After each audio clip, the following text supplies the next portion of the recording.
Hello Stockian, मैं Mohit Pathak, founder Stockian. Thank you for watching this video. और अगर आप इस वीडियो के माध्यम से मेरे चैनल से पहली बार जुड़ रहे हैं तो चैनल को जरूर सब्सक्राइब कर लीजिएगा, बेल आइकन को भी दबा दीजिए ताकि नई वीडियो की नोटिफिकेशन आपको हमेशा मिलती रहे।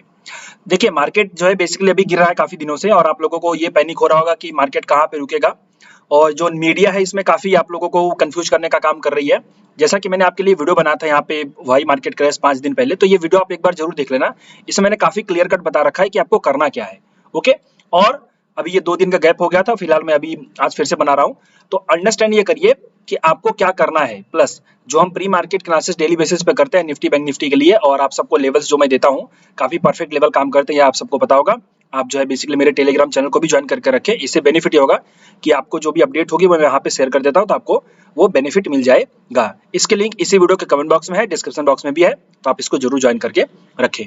देखिए, मार्केट आपका गिर रहा है तो इसके पीछे का रीजन कुछ नहीं है, सिंपली सेलिंग है। और जो है बेसिकली इसके पीछे का जो लॉजिक है कि उनको लगता है कि जो सीट्स आएंगी कम आएंगी या फिर ज्यादा आएंगी, उसके ऊपर डिपेंड करता है। बट उस सब चीजों पे ध्यान मत दो।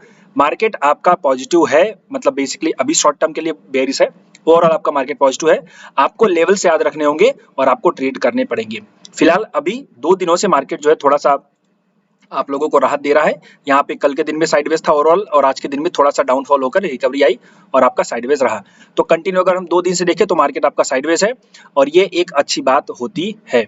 ओके। और अब आपको इसमें कैसे ट्रेड करना चाहिए, क्या मार्केट यहाँ से रिवर्स हो जाएगा, इन सब चीजों को हम ध्यान देते हैं। लेकिन उसके पहले आप सबको मेरा लॉजिक पता है। सबसे पहले हम डेटा के एनालिसिस करते हैं, देन उसके बाद चलते हैं चार्ट पे। तो डेटा में सबसे पहले मैं निफ्टी के क्यूमुलेटिव डेटा को देखना चाहूंगा। क्यूमुलेटिव डेटा से एक बार ओवरऑल आइडिया आ जाएगा कि क्या हो रहा है। तो अभी फिलहाल मैं अगर निफ्टी का ऑप्शन चेन देखूं तो 0.78 का पीसीआर है। 0.78 का पीसीआर बेरिश माना जाता है। स्ट्रॉन्ग सपोर्ट 22,000 का है, स्ट्रॉन्ग रेजिस्टेंस 22,500 का है, और हम 22,300 पे खड़े हुए हैं। ये तो हो गया ओवरऑल। आज के दिन में अगर हम ओआई चेंज की बात करें तो कॉल के ओआई 22,300, 22,400, 22,450, 22,500, इन सब पे बहुत ज्यादा एडिशन हुआ है कॉल के ओआई का। कॉल के ओआई का एडिशन जब भी होता है तो इसका मतलब है कि आपका मार्केट डाउनफॉल हो सकता है, यानी कि वो बेरिश हो सकता है। ओके, यहाँ पे एक अंडरस्टैंडिंग निकल के आती है जो ऑप्शन चेन दिखा रहा है। मैं अपनी मर्जी से कुछ नहीं बोल रहा हूँ। उसके बाद अगर हम फ्यूचर्स के स्टॉक्स को देखें, यहाँ पे मतलब इसकी फ्यूचर के वाई की एनालिसिस करें तो फ्यूचर के वाई एनालिसिस में देखेंगे तो बहुत ज्यादा खास इंप्रूवमेंट नहीं है। ओवाई वैसे ओवाई इतना ज्यादा हुआ करता था लगभग 1,70,00,000। अभी फिलहाल ओवाई जो है वो 1,22,00,000 है। तो 1,22,00,000 एक तरीके से जनरल है, बट यहाँ पे देखें तो फ्यूचर के बेस पे कोई पोजीशन बहुत ज्यादा खास बनाई नहीं गई है। हाँ, थोड़ा सा मार्केट नीचे जा रहा है तो ये आपके ओपन इंटरेस्ट थोड़े से बढ़ रहे हैं, तो यहाँ पे हम कह सकते हैं कि शॉर्ट बिल्टअप किया जा रहा है। That is okay. ओके, और अभी निफ्टी के लॉट साइज चेंज हो गया तो आप लोगों को पता होगा लॉट साइज 25 की हो गई है।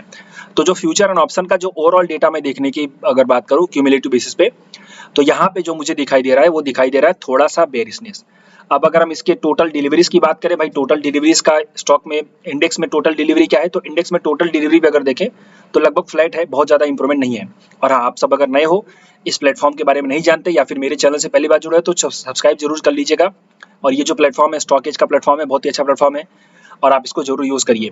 साथ ही साथ हम मेरे टेलीग्राम चैनल को भी ज्वाइन करके रखिए। तो ये हो गया, हमने अंडरस्टैंडिंग कर ली कि डेटा जो है मुझे थोड़ा बहुत यहाँ पे बेरिशनेस की तरफ इशारा कर रहा है। लेकिन अगर हम चार्ट को देखें तो चार्ट हमें सपोर्ट दिखाई दे रहा है, और आप सबको पता है डेटा बाद में बनता है, चार्ट पहले बनता है। तो अब हम किसके बेस पे चलेंगे?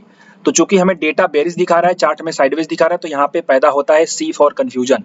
हमें करना क्या चाहिए? यहाँ पे हमें करना चाहिए प्राइस के बेस पे काम। क्या करना चाहिए? प्राइस के बेस पे काम करना चाहिए, क्योंकि प्राइस इज गॉड, भाव भगवान से आप सबने सुना होगा मार्केट में। तो अब हम मार्केट को देख करके चलेंगे, ये नहीं कि डेटा को देख करके चलेंगे। फिलहाल अगर हम शॉर्ट टर्म में अपने वीकली डेटा को देखें तो वीकली डेटा देखने के लिए मैं जो प्लेटफॉर्म यूज करता हूँ वो आई चार्ट है, और आप इसको इस्तेमाल कर सकते हैं। यहाँ पे सिंपली मैं अगर 9 मई की एक्सपायरी यहाँ पे देखूँ तो कॉल ओवाई ज्यादा है, और आज के दिन में ओवाई चेंज में भी कॉल ओवाई ज्यादा हुआ है। तो निफ्टी का भी डेटा यहाँ पे बेरिश है। बैंक निफ्टी का डेटा अगर मैं देखूँ तो बैंक निफ्टी का डेटा भी यहाँ पे आपका कॉल वाई टोटल ज्यादा है, पुट वाई कम है, इसका मतलब बेरिशनेस। और अगर हम ओहो बैंक निफ्टी में थोड़ा सा चेंज हुआ है। बैंक निफ्टी में जो पुट वाई है वो ज्यादा इंक्रीज हुआ है आज के दिन, और जो टोटल वाई था वो कॉल का ज्यादा था। तो इसका मतलब यह है कि मेन डेटा जो है आपका थोड़ा सा नेगेटिव है, लेकिन आज के दिन जो काम हुआ वो डेटा पॉजिटिव बेस पे काम हुआ है। तो हम यहाँ पे भी वही मान के चलेंगे, वोलेटिलिटी टू साइडवेज। तो अब यहाँ पे देखो क्या निकल के आएगा व्यू। बोलो सर जी डेटा देखा, इससे क्या फर्क पड़ा, असर क्या पड़ा, क्या समझ में आया? तो ये समझ में आया कि प्राइस सेक्शन में दिख रहा है साइडवेज टू थोड़ा सा लिटिल बुलिशनेस, बिकॉज देखो हाई स्ट्रक्चर बन रहा है ना, तो हम इसको बुलिश ही समझेंगे ना। प्लस डेटा में आपको बैंक निफ्टी का डेटा बुलिश दिख रहा है, इंट्राडे का ओवरऑल डेटा बेरिश दिख रहा है सॉरी। तो टोटल डेटा जो आपका है वो कंफ्यूजिंग है और चार्ट भी कंफ्यूजिंग है। तो हम सिंपली यहाँ पे क्या मान के चलेंगे, हम मान के चलेंगे वॉलेटिलिटी टू साइडवेज। क्या मान के चलेंगे, वॉलेटिलिटी टू साइडवेज। अब बोलोगे सर जी कंफ्यूजन है तो कंफर्मेशन कैसे है? देखो कंफ्यूजन का मतलब यही है कि जब दोनों चीजें सही सही ना बता रही हो कि बुलिश है या फिर बेरिश है, तो हम इसको मान के चलते हैं वॉलेटिलिटी टू साइडवेज। लेकिन फिर भी ट्रेड तो करना पड़ेगा, तो इंट्राडे बेसिस पे कैसे ट्रेड करेंगे, चलिए इसको समझ लेते हैं। बट उसके पहले एक बार प्राइस एक्शन के लॉजिक को भी समझ लेते हैं। देखिए यहाँ पे आपका मार्केट एक सपोर्ट बनाने का कोशिश किया, फेल हुआ, और ये बेसिकली जिन्होंने शॉर्ट किया था उन सबका एसएल हिट करवाया। हिट करवाने के बाद रिकवरी हुई, फिर यहाँ पे नीचे आया, यहाँ पे फिर से लोगों को लगा कि अब फिर से फॉल होने वाला है, फिर से उन्होंने शॉर्ट किया, फिर से रिकवरी आई, यहाँ पे कंटिन्यू 2 बार सेलर्स का लफड़ा हो गया है। अब यहाँ पे मार्केट जो है ऊपर जाकर के यहाँ पे सेलर्स को ट्रैप करके बैठा हुआ है। अगर मार्केट ऊपर चला गया तो ये क्या होगा, ये होगी शॉर्ट कवरिंग। शॉर्ट कवरिंग अगर ट्रिगर हो गई तो फिर मार्केट आपका और 400-500 पॉइंट या फिर 300 पॉइंट तो मिनिमम जाएगा ही जाएगा, because sellers are trapped here. अभी भी वो एग्जिट नहीं हुए हैं, थोड़ा बहुत उनकी पोजीशन बाकी है। तो इसका मतलब है कि अगर इसके ऊपर निकला मार्केट तो आपका शॉर्ट कवरिंग चालू हो जाएगी और वो थोड़ी सी ऊपर लेके जाएगी, फिर उसके बाद जो मेन ट्रेंड है उसी को फॉलो करेगा मार्केट। बट शॉर्ट टर्म के लिए 1-2 दिन में आपको स्लाइटली बुलिशनेस देखने को मिल सकती है। लेकिन बुलिशनेस कहाँ, मैं जब बुलिश हो जाऊंगा, अगर निफ्टी क्लोज हो जाएगी, जो हमारा स्पॉट का लेवल है 22,375, 370 हटी थी तो 375 के हटने का वेट करो। तो 375 यानी कि 22,375 जब हट जाएगा, यानी कि इसके ऊपर क्लोजिंग हो जाएगी, तो मैं मानूंगा कि हमारा अब निफ्टी शॉर्ट कवरिंग के लिए तैयार है और वो खींच के लेके जाएगा 480 और आगे 499 यानी कि 500 की तरफ।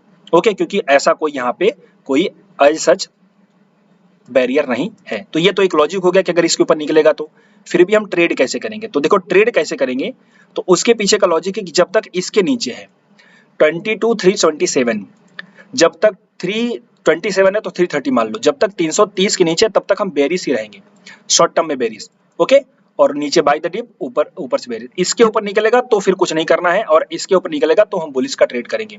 तो चलिए यहाँ पे हम ट्रेड को अंडरस्टैंड कर लेते हैं, कैसे हम ट्रेड करेंगे, इसका लॉजिक अंडरस्टैंडिंग मैंने करवा दिया साइकोलॉजी के साथ। अब इसको ट्रेड कैसे करेंगे, तो अगर 375 के ऊपर 5 मिनट की क्लोजिंग हो जाएगी तो हम ट्रेड नहीं करेंगे, उसको नीचे आने देंगे, और फिर जब वो लेवल टूटेगा तो हम एंट्री करेंगे। स्टॉप लॉस यही स्विंग लो, टारगेट जो कि मैंने बताया 480 और 500 का हो जाएगा। ये हो गई पहली प्लानिंग। दूसरी प्लानिंग, अगर 325 330 के नीचे ओपनिंग हुई तो हम क्या करेंगे, यहाँ पे सिंपली हम कोई भी सेल का ट्रिगर देख करके सेल कर सकते हैं।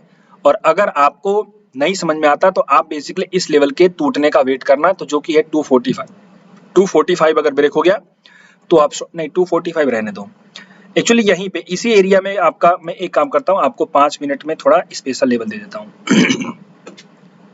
ये, अब इसको नोट करिए। अगर इस लाइन के ऊपर जो कि 22,280 है 2 है, इसके ऊपर ओपन हुई लेकिन इसके नीचे ओपन हुई तो यहाँ पे सेल करना है, सेलिंग का रिवर्सल देख करके। पहला टारगेट हो जाएगा 245 का, सेकंड टारगेट हो जाएगा 220 का। आई थिंक इंटरनेट चला गया। ओके चलिए, इंटरनेट आई थिंक मेरा जा चुका है, तो कोई बात नहीं, आप यहाँ पे लेवल्स नोट कर लीजिए। सीधे सीधे 245 का और अगला टारगेट हो जाएगा 225 का। ये हमारे टारगेट के लिए हम ट्रेड करेंगे, सेल करेंगे और इसके ऊपर निकलेगा तो बाई करेंगे। ये तो हो गई पहली प्लानिंग।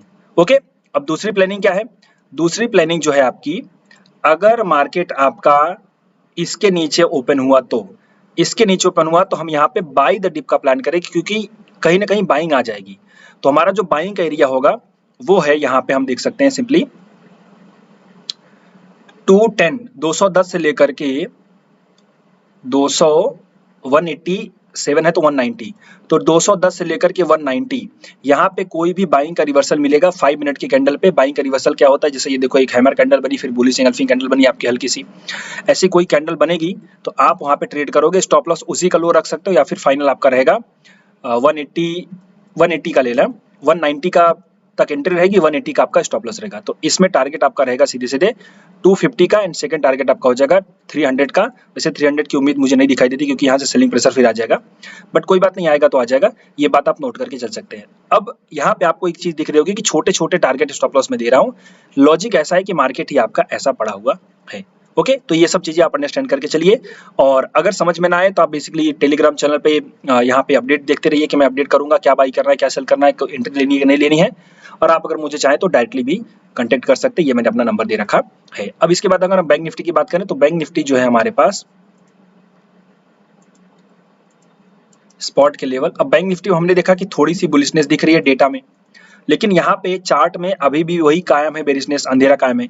तो इसमें हम कैसे ट्रेड करेंगे ये समझते हैं। देखो, एक तो यहाँ पे एक अच्छा खासा सेलिंग हुई, देन उसके बाद आपका अप हुआ, फिर आपका कंटिन्यू साइडवेज होकर के यहाँ पे एक अच्छा खासा, हम अगर देखें तो एक तरीके से सिमेट्रिकल ट्रायंगल का पैटर्न दिखाई दे रहा है। कौन सा पैटर्न दिखाई दे रहा है? Symmetrical triangle pattern. जिन लोगों को नहीं पता उनको दिखा दूं, सिमेट्रिकल ट्रायंगल पैटर्न इसको बोलते हैं।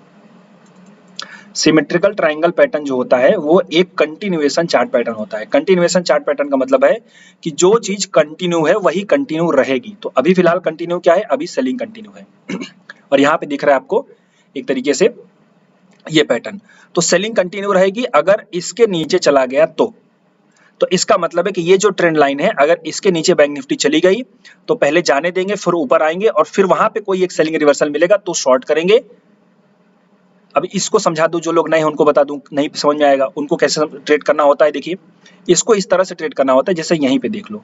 लेट से अगर मैं इसको यहाँ से ट्रेंड लाइन बना दूं एक, तो अब देखिए यहाँ पे ये ब्रेक डाउन कर दिया इस कैंडल ने।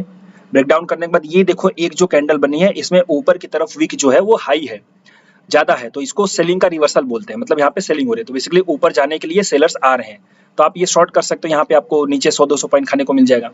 वैसे ठीक यहाँ पे होगा। तो सबसे पहले हमें वेट करना है किस बात का, कि इस लेवल के यानी कि इस ट्रेंड लाइन के तोड़ने का। अगर ट्रेंड लाइन तोड़ देगी तो फिर ऊपर जाएगी और तब जब नीचे आने का वेट, मतलब वहां पे कोई सेलिंग कैंडल दिखेगी तो हम शॉर्ट करेंगे। और इसमें जो टारगेट बनेगा वो देखिए स्टॉप लॉस, तो ऊपर आपका यही रहेगा जो कि है 106 का। ओके, 106 का, या फिर उस कैंडल का हाई जो आपने एंट्री करोगे शॉर्ट सेलिंग वाले में। छोटा स्टॉप लॉस रखना है तो वो वाला, बड़ा स्टॉप लॉस रखना है तो ये वाला। स्ट्रेटजी कोई लगाना चाहे तो यहाँ पे bear call spread bear put spread लगा सकता है। ओके, और अगला जो आपका सपोर्ट बनेगा वो थोड़ा सा सपोर्ट मुझे नीचे दिखाई दे रहा है, तो मैं एक बार 60 मिनट के टाइम फ्रेम पे देख लूं। जो फाइनल सपोर्ट बन के आएगा वो आएगा 378 है तो 380 का, क्योंकि यहीं पे देखिए एक यहाँ पे सपोर्ट मिला था, फिर ब्रेकडाउन हुआ था, फिर यहीं पे रिवर्सल लेकर के इस कैंडल, ये देखो ये कैंडल रिवर्सल ली थी, फिर ऊपर भाग गई थी, तो ब्रेकआउट हुआ था, फिर रिवर्सल हुआ था, और यही एरिया आपका फिर से सपोर्ट का काम करेगा। तो अगर यहाँ से फॉल हुआ तो ये 380 तक आपकी रैली देखने को मिल जाएगी नीचे की तरफ, आप इसमें ट्रेड कर सकते हो। लेकिन इसमें एक और लॉजिक है, आप लोगों को पता होना चाहिए, जो एक्सपीरियंस है मैं बता रहा हूँ। ये एकदम तेजी से नहीं जाएगा, ये एकदम आप लोगों को डरा करके जाएगा। मतलब आप लोगों को लगेगा अरे यार स्टॉप लॉस हो जाएगा, अरे यार स्टॉप लॉस हो जाएगा, लेकिन क्या करना है, टिके रहना है स्टॉप लॉस के साथ। हो गया तो ठीक, नहीं हुआ तो टारगेट जिंदाबाद। अब ये हो गई जनरल अंडरस्टैंडिंग। इसके साथ सेलिंग के साथ अगर हम पॉजिटिव हो सकते हैं तो क्या हो सकता है? देखो, पॉजिटिव होने के लिए अगर मैं बताऊं यहाँ पे, तो ये जो एरिया ऑफ कंसोलिडेशन होता है ना, एरिया ऑफ कंसोलिडेशन एक तरीके से कंफ्यूजन का स्टेज होता है। हम इसको इसी तरीके से देखते हैं कि यहाँ पे कंफ्यूजन है, तो इसके ब्रेकआउट का, ब्रेकडाउन का हम वेट करते हैं। तो ब्रेकडाउन का तो मैंने आपको समझा दिया, लेकिन ब्रेकआउट का क्या करेंगे? तो ब्रेकआउट का भी अगर समझ में आएगा तो ऐसे ही यहाँ पे ट्रेड बनेंगे और मार्केट ऊपर की तरफ जाएगा। लेकिन एक जो यहाँ पे सेलिंग का लेवल दिख रहा है मुझे, पहले उसको मैं ट्रेड करवा दूं, फिर उसके बाद। तो अगर हम सेल करेंगे तो ये हमारा सेलिंग का लेवल है बैंक निफ्टी में। एक तो साइकोलॉजी बता दी, दूसरी आपका प्राइस एक्शन के साथ लॉजिक, और इसके बाद अब हम देखते हैं लेवल्स। तो 48128 है तो 130, 130 से लेकर के 170 है, 173 है तो 170। तो यहाँ से 130 से लेकर के 170 तक यहाँ पे अगर हम कोई भी सेलिंग का रिवर्सल दिखेगा तो हम शॉर्ट करेंगे। स्टॉप लॉस हमारा हो जाएगा 200 का, और टारगेट हमारा सीधे सीधे हो जाएगा नीचे नीचे 4820 का, सॉरी 48,020 का, और सेकंड टारगेट हो जाएगा ये। और फिर नीचे गई तो फिर आपके नसीब में है, बट यहाँ पे एक बार प्रॉफिट जरूर बुक कर लेना। तो ये ऊपर से सेलिंग का प्लान है। लेकिन अगर यहाँ पे एक ऐसा प्राइस एक्शन बन जाए जो कि होता है फॉलिंग वेज का, मतलब ऊपर हुई, हल्का से नीचे गई, फिर ऊपर गई, ऐसे नीचे गई, और फिर इसके बाद अगर ऊपर जाने लगी, तो यहाँ पे आप लोगों को एक ट्रेंड लाइन खींच लेना है। क्या खींच लेना है? ये ट्रेंड लाइन खींच लेना है ये। तो फिलहाल अभी यहाँ पे तो ट्रेंड लाइन नहीं खींचोगे आप लोग, एक्चुअली यहाँ पे जब एक इस जगह पे कोई भी रिवर्सल दिखेगा, लेट्स से यहाँ पे ओपन हुई ऊपर गई रिवर्सल आ गई, या फिर नीचे ओपन हुई यहाँ पे गई ऊपर गई रिवर्सल आ गई, तो यहाँ पे एक जब रिवर्सल आ जाएगा तो ये आप ट्रेंड लाइन खींच लेना, और अगर उस ट्रेंड लाइन का ब्रेकआउट हो जाए तो फिर आप बाई के लिए प्लान करोगे, ये भी आप याद रखो। हालांकि ये जो प्राइस सेक्शन है आप लोगों को शायद ना समझ में आए, तो मैं अपने टेलीग्राम चैनल पे अपडेट करूंगा जो लॉजिक मैंने बताया हुआ है, अगर आप पॉजिटिव दिखी तो, नहीं तो फिर हमने लेवल तो नोट कर ही रखे हुए हैं। तो ये दोनों चीजें हैं जो आप अंडरस्टैंड करके चलो। और कल निफ्टी की एक्सपायरी रहेगी, तो हो सकता है आज के दिन मार्केट अगर ट्रेंडिंग नहीं था तो कल ट्रेंडिंग हो सके, तो ये भी आप याद रखिए, क्योंकि मार्केट को ट्रेंडिंग होना ही होता है, लेकिन जो डेटा में दिख रहा है वो दिख रहा है साइडवेज टू वॉलेटिलिटी। तो अभी हम मान के चलते हैं साइडवेज टू वॉलेटिलिटी, क्योंकि हमें डेटा और चार्ट में दिख रहा है, होने को कुछ भी हो सकता है, तो हम ये दोनों चीजें मान करके चलेंगे। ओके, तो ये अंडरस्टैंडिंग थी निफ्टी बैंक निफ्टी की कल के लिए। और कल एक्सपायरी है तो आप लोग थोड़ा सा हीरो जीरो के चक्कर में कम पड़िए, क्योंकि हीरो जीरो अभी कोई फायदा नहीं है करने का। प्रॉपर ट्रेड करिए, आईटीएम स्ट्राइक्स में ट्रेड करिए, जो आईटीएम है वहां पे ट्रेड करिए, स्टॉप लॉस के साथ ट्रेड करिए, बिना स्टॉप लॉस के साथ ट्रेड मत करिए। मैं देखता हूँ काफी लोग स्टॉप लॉस नहीं लगाते, ये गलत बात होती है, आप इसको जरूर याद रखो। मार्केट अभी साइडवेज एरिया में, तो हो सकता है पॉजिटिवनेस बन जाए, बट वो 1-2 दिन लगेंगे। कल निफ्टी की एक्सपायरी को देख लेते हैं, देन उसके बाद हम समझेंगे। फिलहाल ये अंडरस्टैंडिंग थी कल के लिए, कल हम किस तरीके से ट्रेड करेंगे, क्या हमारा व्यू हो सकता है, डेटा क्या बोल रहा है, इन सबको समझ रहे हैं। और अगर ये सब चीजें आपको अच्छी लगती है डेली बेसिस पे, तो आप इसको वॉच करते रहिए, अपने दोस्तों के साथ शेयर करते रहिए, साथ ही साथ टेलीग्राम चैनल, ट्विटर आईडी यानी स्टॉकी इन्वेस्ट ये जो चैनल है उसको फॉलो करते रहिए, ज्वाइन करते रहिए, सब्सक्राइब करिए चैनल को। वीडियो अच्छा लगे तो लाइक जरूर करिए। अभी के लिए इतना ही, thank you and wishing you all the best.